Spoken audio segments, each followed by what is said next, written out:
Friends എല്ലാവർക്കും good morning. അപ്പോൾ എല്ലാവർക്കും വരും വീക്കിലെ ഒരു അത്യുഗ്രൻ പ്രൊമോയിലേക്ക് തന്നെ സ്വാഗതം. അങ്ങനെ നമ്മുടെ പ്രിയമോള് പറയണം, അതെ ദേ ഇങ്ങനെ എൻ്റെ കുഞ്ഞിനെ മാത്രം നോക്കിയിരുന്നാൽ പോരാ, ചേച്ചിയും ഒരു കുഞ്ഞിനെ കുറിച്ച് ചിന്തിക്കേണ്ട സമയമൊക്കെ കഴിഞ്ഞു. എനിക്കൊരു കുഞ്ഞുണ്ടായാലും എൻ്റെ ആദ്യത്തെ കുട്ടി എൻ്റെ മാധവൻ തന്നെയായിരിക്കും എന്നും പറഞ്ഞ് മാധവനെ കളിപ്പിച്ച് കട്ടിലേക്ക് കിടത്തിയിട്ട് ഗീതു കുളിക്കാനായിട്ട് ഡ്രസ്സ് എടുക്കുക. അതെ, തുടർച്ചയായി 6 ആഴ്ച അമ്പലത്തിൽ പോകാൻ പറ്റി മുടങ്ങാതെ.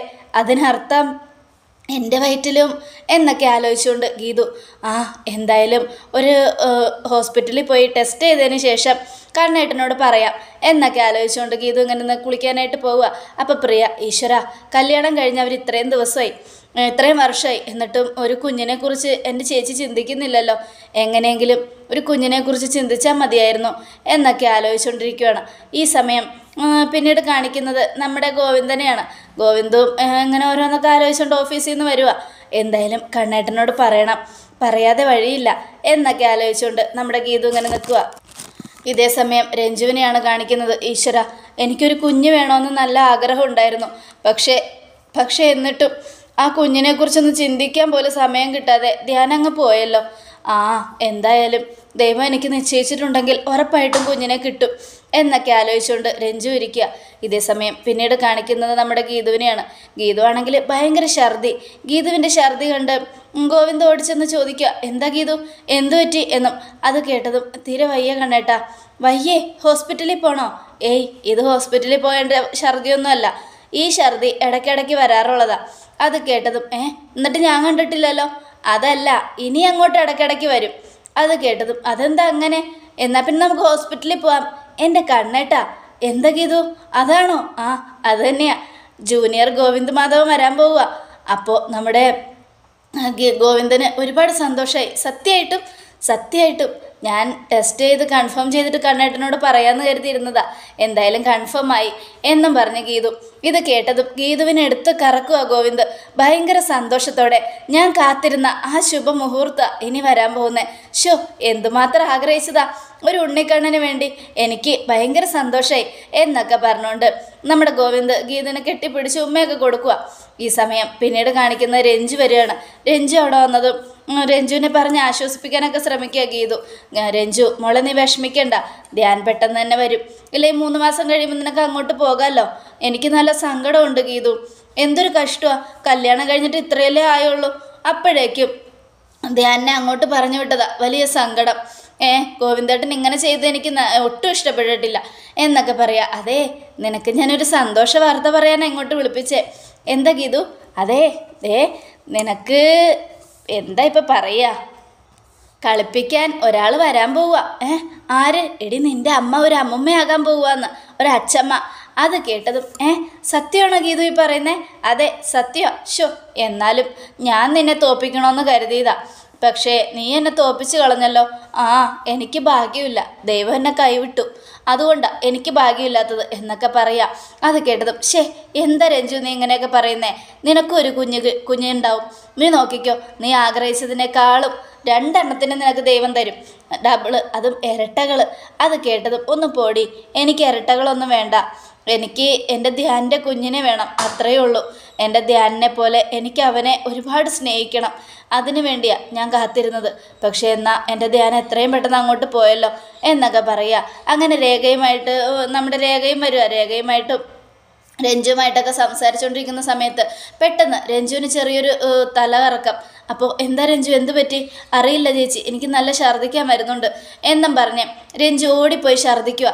അത് കണ്ടതും രേഖ, ഇതെന്താ തലചുറ്റലും ഛർദിയൊക്കെ, എന്താ കാര്യം എന്നും ചോദിക്കുകയാണ്. അറിയില്ല ചേച്ചി എന്നും പറയാം. നമുക്ക് ഹോസ്പിറ്റലിൽ പോയാലോ? വേണ്ട ചേച്ചി, അതൊക്കെ ശരിയാവും, വാ ഹോസ്പിറ്റലിൽ പോവാം രഞ്ജു എന്നും പറഞ്ഞുകൊണ്ട് രഞ്ജുവിനെ വിളിച്ചുകൊണ്ട് ഹോസ്പിറ്റലിലേക്ക് പോവുക. അവിടെ ചെന്നപ്പോൾ അതൊരു സന്തോഷ വാർത്തയാണെങ്കിലും ഗീതുവിനെയും ഗോവിന്ദനെയും അത് ഞെട്ടിച്ചു. കാരണം ഒരിക്കലും അമ്മയാകാൻ പാടില്ല എന്ന് വിധി എഴുതിയ രഞ്ജുവിൻ്റെ വയറ്റിൽ ഒരു കുഞ്ഞ്. അത് കേട്ടതും ഗോവിന്ദൻ ഞെട്ടി. ഈശ്വര, ഒരിക്കലും നടക്കാൻ പാടില്ലാത്ത കാര്യമാണല്ലോ നടന്നത്, ഇത് അമ്മയോട് എങ്ങനെ പറയും എന്നൊക്കെ ആലോചിച്ചുകൊണ്ട് ഗീതു ഇങ്ങനെ ഇരിക്കുക. ഇനിയിപ്പോൾ എന്ത് ചെയ്യാനാ?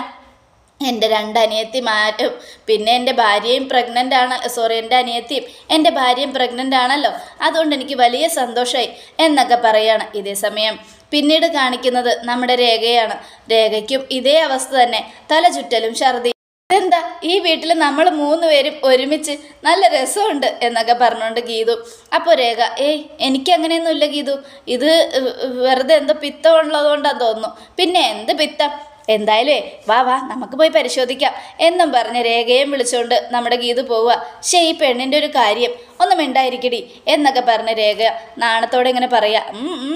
പണി പറ്റിച്ചല്ലേ, വരുണേട്ടനായിട്ട് കൂടുതൽ അടുപ്പമൊന്നുമില്ല എന്ന് പറഞ്ഞിട്ട് ഇപ്പം എങ്ങനെയാ ഒരു കുഞ്ഞ് എന്നൊക്കെ ചോദിക്കുക. അപ്പം പോടി, ഞാൻ പറയുന്നത് സത്യ, അങ്ങനെയൊന്നുമില്ല എന്നൊക്കെ പറയണം. പക്ഷേ അത് തന്നെയായിരുന്നു പോസിറ്റീവ്.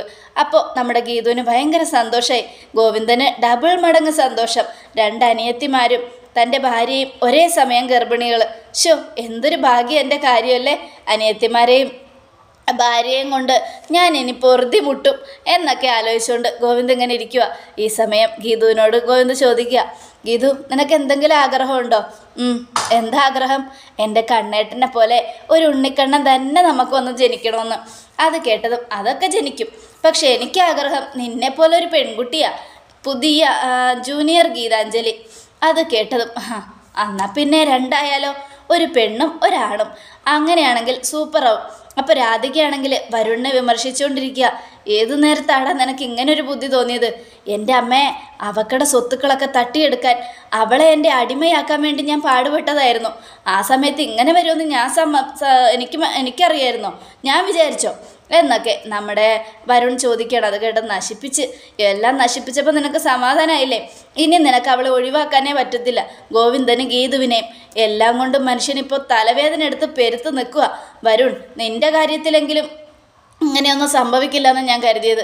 ഇതൊരു പക്ഷേ ഇങ്ങനെയൊക്കെ സംഭവിച്ചത് കണ്ടപ്പോൾ എനിക്ക് നല്ല സങ്കടമുണ്ട്. ഞാൻ ഇനി ആരോട് പറയും എൻ്റെ വിഷമങ്ങൾ? അത് കേട്ടതും എൻ്റെ അമ്മേ, അതൊന്നും നമുക്ക് കാര്യമാക്കി എടുക്കണ്ട, അതൊക്കെ നമുക്ക് ഈസി ആയിട്ട് കളയാം. പിന്നെ അങ്ങ് ചെല്ല് കളയാനായിട്ട്.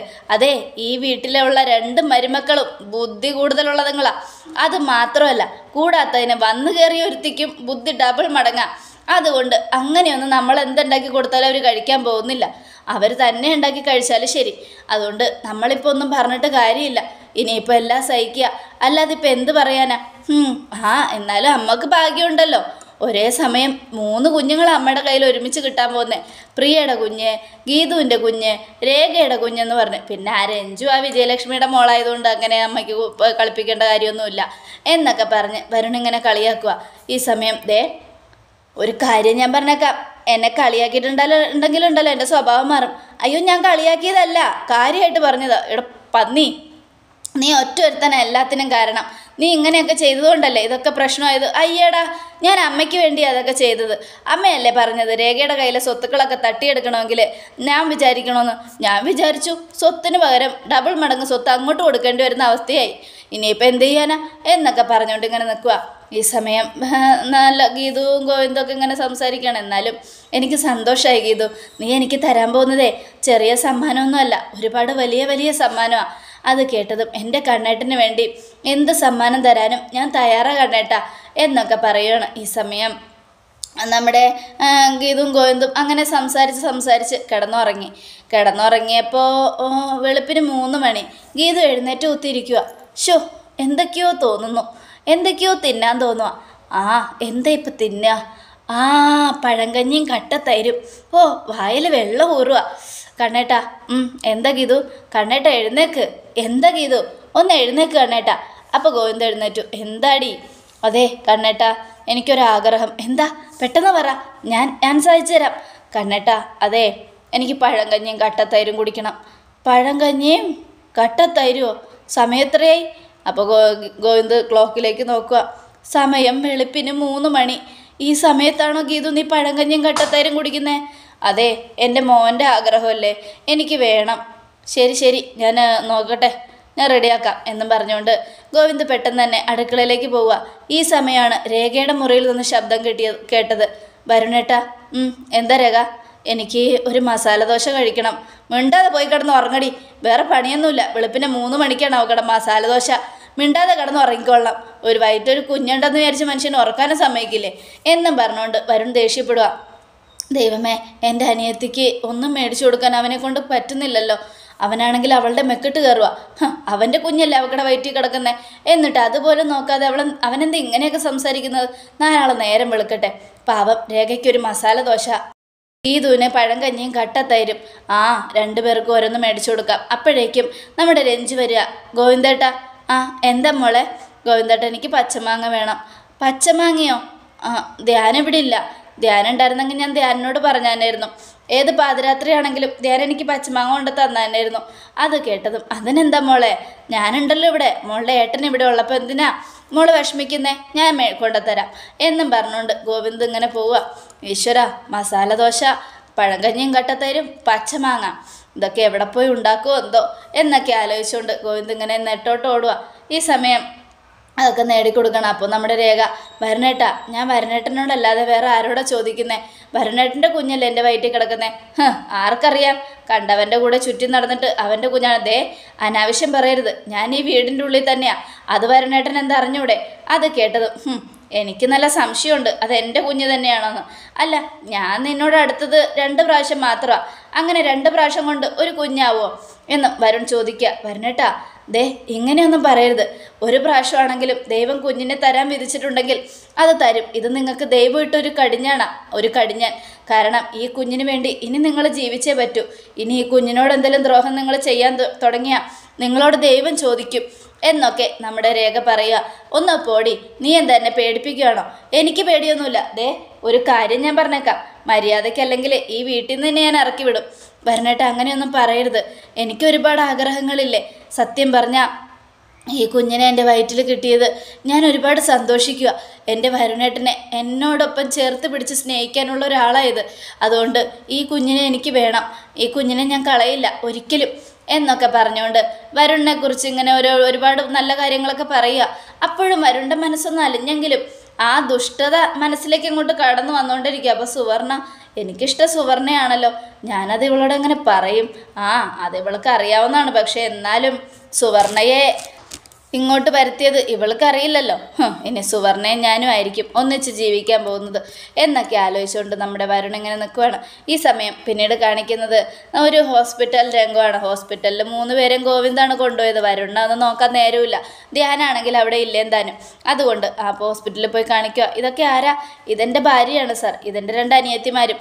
അത് കേട്ടത് കൊള്ളാലോ, ഒരേ സമയം ഒരു വീട്ടിൽ 3 കുഞ്ഞുങ്ങളാണോ ജനിക്കാൻ പോകുന്നത്? അതെ മാഡം. നല്ല സന്തോഷമുള്ള കാര്യം. അതെ, സ്കാൻ എടുക്കണം. അതിന് നന്നായിട്ട് വെള്ളം കുടിക്കണം. പിന്നെ നന്നായിട്ട് വയറ് നിറച്ച് വെള്ളം കുടിച്ചിട്ട് വേണം വരാൻ. അത് കേട്ടതും ശരി ഡോക്ടർ, വെള്ളം കൊണ്ടുവന്നിട്ടുണ്ടോ? ഇല്ല ഡോക്ടർ. എന്നാൽ പോയി പെട്ടെന്ന് മേടിച്ചോ. അപ്പോൾ ഗോവിന്ദ്, ഓക്കെ ഡോക്ടർ, ഇപ്പം മേടിച്ചിട്ട് വരാം എന്നും പറഞ്ഞ് പുറത്തേക്ക് പോയിട്ട് ഒരു പാക്കറ്റ് നിറയെ വെള്ളം, അതായത് ഒരു പാക്കറ്റ് എന്ന് പറഞ്ഞ ഒരു ബോക്സ്, ഒരു ബണ്ടൽ വെള്ളം നിറയെ മേടിച്ചുകൊണ്ട് വരിക. മേടിച്ചുകൊണ്ട് വന്നതിന് ശേഷം ഗീതുവിനെ കൊടുക്കുക. ഗീതു, പിടിച്ച വെള്ളം കുടിച്ചോ. എനിക്ക് വേണ്ട. വെള്ളം കുടിക്ക്, എന്നാലേ സ്കാൻ ചെയ്യാൻ പറ്റൂ. നമുക്ക് നമ്മുടെ കുഞ്ഞിനെ കാണണ്ടേ എന്നും പറയണം. അത് കേട്ടതും ശരി, കണ്ണേട്ടന് വേണ്ടി കുടിക്കാം എന്നും പറഞ്ഞുകൊണ്ട് ഗീതു കുടിക്കുക. ഈ സമയം നമ്മുടെ രേഖയുടെ കയ്യിൽ, രേഖ എന്നാ വെള്ളം. എനിക്ക് വേണ്ട ഗോവിന്ദേട്ടാ. അങ്ങനെ പറയരുത്. വെള്ളം കുടിച്ചാലേ സ്കാൻ ചെയ്യാൻ പറ്റുമെന്നാണ് ഡോക്ടർ പറഞ്ഞിരിക്കുന്നത്. വെള്ളം കുടിച്ചാൽ ഛർദ്ദിക്കാൻ വരും. അത് സാരമില്ല രേഖ, വെള്ളം കുടിക്കണം. ഇല്ലെങ്കിലേ ദേ കുഞ്ഞിന് വല്ല ആരോഗ്യ പ്രശ്നങ്ങളും ഉണ്ടാവും. ശരി. അപ്പോൾ രഞ്ജുവിൻ്റെ അടുത്തേക്ക്, ഇന്ന് രഞ്ജു വെള്ളം വേണ്ട ഗോവിന്ദേട്ടാ, എനിക്ക് വെള്ളം കുടിക്കാനൊന്നും തോന്നുന്നില്ല. അങ്ങനെ പറയരുത്. വെള്ളം കുടിക്കണം. എനിക്ക് ധ്യാനിനെ കാണാൻ തോന്നുമോ ഗോവിന്ദേട്ടാ? ധ്യാനിനെ നമുക്ക് വിളിച്ചു വരുത്താം.